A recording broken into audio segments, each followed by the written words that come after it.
The day I burned a tyrant's face to save my daughter. The summer air was thick with the scent of charcoal and grilled burgers, but all I could smell was danger. My daughter, Emily, 9 years old and fragile as a sparrow, clung to my hand as we crossed the manicured lawn of our suburban neighborhood's annual barbecue.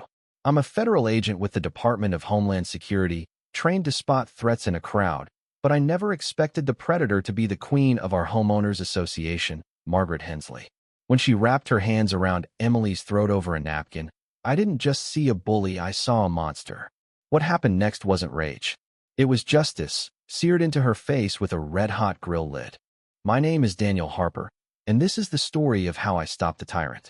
Emily's leg brace clicked softly as we navigated the crowded lawn of Willow Creek Estates. She hated these events, the noise, the stares at her slight frame, but I'd convinced her to come, thinking a sunny afternoon might lift her spirits. Margaret Hensley, the HOA president, stood at the center of it all, her navy sundress pristine, her smile sharp as a blade. She was the kind of woman who'd find you for a mailbox an inch too tall, who'd knock on your door at 7 a.m. to complain about a weed. Her eyes locked onto Emily, and I felt my daughter's grip tighten. We kept our distance. I grabbed a couple of paper plates, and Emily hovered by the drinks table, her shoulders hunched. She reached for a napkin, her fingers trembling slightly, not from fear, just the effort it took her to move. That's when Margaret struck. One moment, she was laughing with a board member. The next, she'd crossed the lawn and pinned Emily against the picnic table, one hand choking her throat, the other pressing her chest. Emily's eyes went wide, her lips turning blue as she clawed at Margaret's wrist. The crowd froze. Nobody moved. Margaret hissed, loud enough for me to hear, "You don't belong here, you little nuisance." The world slowed. My training kicked in not as an agent, but as a father. I dropped the plates and closed the distance in seconds. The grill's metallic hiss was the only sound as I grabbed its cast-iron lid, still glowing from the heat. My palm burned through the napkin I used to grip it, but I didn't care. "Let her go," I growled. Margaret turned, her fingers tightening on Emily's neck. "This cripple was contaminating the food," she spat. That was it. I ripped her hand off my daughter, cradled Emily as she gasped for air, and swung the lid into Margaret's face. The impact was sickening metal on flesh, a flash of heat, a spray of blood. She screamed, stumbling back, clutching her cheek as the stench of scorched skin filled the air. The crowd gasped, but no one helped her. I knelt beside Emily, her sobs muffled against my chest. "It's okay, sweetheart," I whispered. "She's done." Margaret writhed on the grass, her perfect curls singed, a crimson grid swelling across her face. "You're a monster," she shrieked. "You assaulted the HOA president." I stood, Emily in my arms, and stared her down. "No, Margaret." I stopped one. Then came the boots. Heavy, clumsy stomps.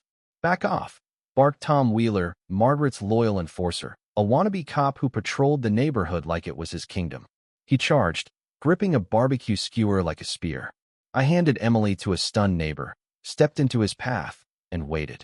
When he lunged, I sidestepped, grabbed another skewer from the table, and pressed it under his chin, stopping him cold. "One more step," I said, my voice low, "and you're done." Tom's bravado crumbled. He dropped the skewer and slunk away, the crowd's phones recording every second. I turned back to Emily, now safe with a neighbor, and announced, "My name is Daniel Harper, and I'm a federal agent." The party froze, cups midair, burgers burning, silence swallowing the lawn. Margaret, still on the ground, screamed, "He disfigured me. Arrest him." But the tide had turned. A neighbor muttered, "He saved his kid." Another nodded. Sirens wailed in the distance. 2 officers arrived, a veteran with a buzz cut and a younger woman, her hand near her holster.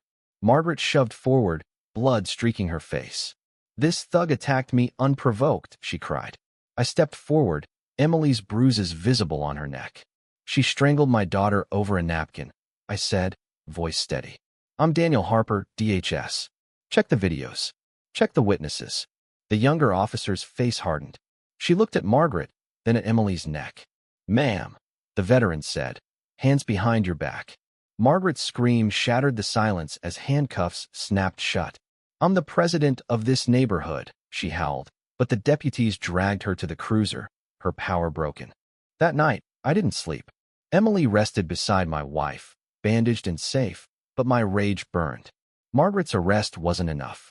She'd terrorized Willow Creek for years, fines targeting minority families, surveillance of teens, tampered ballots. I opened my DHS database, entered my clearance code, and dug. The HOA had flags, disproportionate penalties, payments to consultants tied to board members, anonymous complaints about Margaret's vendettas. I compiled a report, printed it, and labeled it Willow Creek HOA, Corruption and Abuse. The next morning, I walked into the HOA's emergency meeting uninvited. The board 5 nervous faces stiffened as I dropped the file on the table. "This isn't just about my daughter," I said. "It's about what Margaret's done to all of you." I flipped pages, racial bias and fines, illegal surveillance, and funneled funds. The room squirmed. A board member, Ellen Carter, stood. "Enough. Motion to remove Margaret Hensley from all HOA roles, now and forever." 5 hands rose. Margaret's name was erased from the plaque on the wall. I walked out, the echo of my boots the only sound. Weeks later, the courtroom smelled of dust and defeat. Emily sat beside me, her hand in mine. The bruises on her neck faded but not forgotten. Margaret entered, hunched, her face bandaged, the grill mark a permanent scar. The judge, a no-nonsense woman, read the charges: aggravated assault on a minor, hate crime enhancement, fraud. Margaret's lawyer offered a plea: misdemeanor battery, probation, counseling, community service, a restraining order, and a lifetime HOA ban. The judge leaned forward. "Ms. Hensley, anything to say?" Margaret stood, her voice cracked. "I was protecting our standards, keeping things orderly." I rose. "You nearly killed my child." Emily looked at her, not with fear, but with quiet strength. Margaret's mask broke not remorse, but fear. The gavel fell. "Sentence stands," the judge said. Deputies led her out, her empire gone. Outside, reporters swarmed, but I carried Emily past them. "Will she come back?" she whispered. "Not to us," I said. "Not to anyone." That night, we watched a movie, popcorn between us. Emily reached for my hand. "You're not mad anymore?" I shook my head. "No, sweetheart. But I'll never forget." Neither would Margaret. Her scar would remind her every day.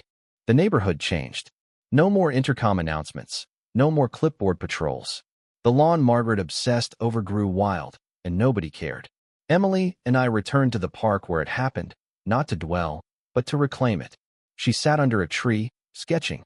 Her drawing showed a girl shielding a smaller child, a tall figure behind them. "Protector," she called it. My throat tightened. "Is that me?" She smiled. "It's how you looked." A neighbor, a man I barely knew, approached. "Thank you, Mr. Harper, for standing up." I nodded. It wasn't about praise. It was about making sure no one ever hurt my daughter again. Margaret checked in for community service cleaning the same street she'd once been fined for unsightly bins. When the sheriff called, I said, "Make sure she wears gloves. That burn's still healing." I hung up. No need for more. At bedtime, Emily asked, "You're still watching, right?" I nodded. "Always." She slept, safe.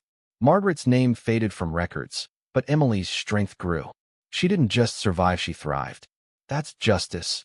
Not just a verdict, but a child smiling again, a community breathing free. I've learned this. Villains don't always wear masks. Sometimes they wear sundresses and titles. But we choose whether they win. Justice isn't always in a courtroom. Sometimes it's a burn that says, "Never again." Sometimes it's a story told so others know they're not alone. What do you think? Have you ever faced a bully like Margaret, or stood up for someone you love? Share your thoughts in the comments. Do you think violence was justified here, or should justice always stay within the law? Let's hear your stand. Like, subscribe, and hit the bell to join us for more stories of courage and consequence. I'm Daniel, Emily's father, and I'm still watching.